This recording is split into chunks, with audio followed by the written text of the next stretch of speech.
Today I have chosen a recipe of pineapple punch. Note the ingredients for pineapple punch.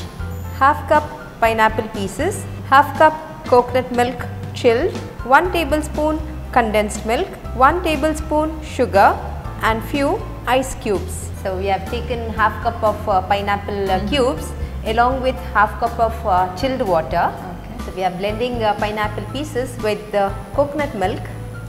So there is half cup of thick coconut milk. This also could be chilled, and we have a tablespoon of condensed milk. So this has sugar in it.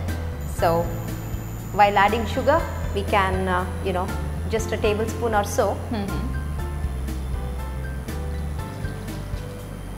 and few ice cubes.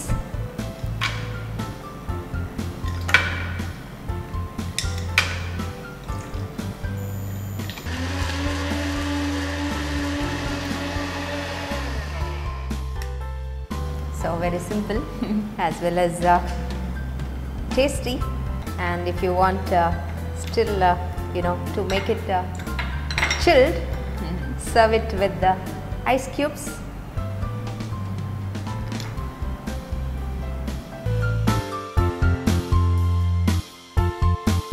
Pineapple punch ಮಾಡಲು ಬೇಕಾಗುವ ಸಾಮಗ್ರಿಗಳು: ಅರ್ಧ cup pineapple ತುಂಡುಗಳು, ಅರ್ಧ cup ತಣ್ಣನೆಯ ತೆಂಗಿನ ಹಾಲು, 1 table ಚಮಚ condensed milk, 1 table ಚಮಚ ಸಕ್ಕರೆ ಮತ್ತು ಐಸ್ ಕ್ಯೂಬ್ಸ್. ಪೈನಾಪಲ್ ಪಂಚ್ ಮಾಡುವ ವಿಧಾನ: ಮಿಕ್ಸಿ ಜಾರಿನಲ್ಲಿ ಅರ್ಧ ಕಪ್ ಪೈನಾಪಲ್ ತುಂಡುಗಳು, ಅರ್ಧ ಕಪ್ ತಣ್ಣನೆಯ ನೀರು, ಅರ್ಧ ಕಪ್ ತಣ್ಣನೆಯ ದಪ್ಪ ತೆಂಗಿನ ಹಾಲು, ಕಂಡೆನ್ಸ್ಡ್ ಮಿಲ್ಕ್, ಸಕ್ಕರೆ ಹಾಗೂ ಐಸ್ ಕ್ಯೂಬ್ ಅನ್ನು ಹಾಕಿ ನಯವಾಗಿ ಗ್ರೈಂಡ್ ಮಾಡಿ ಬೇಕಾದಲ್ಲಿ ಮತ್ತೆ ಪುನಃ ಐಸ್ ಕ್ಯೂಬ್ ಸೇರಿಸಿದರೆ ಬಿಸಿಲ ಬೇಗೆ ತಣಿಸಲು ಟೇಸ್ಟಿಯಾದ ಪೈನಾಪಲ್ ಪಂಚ್ ಸವಿಯಲು ಸಿದ್ಧ.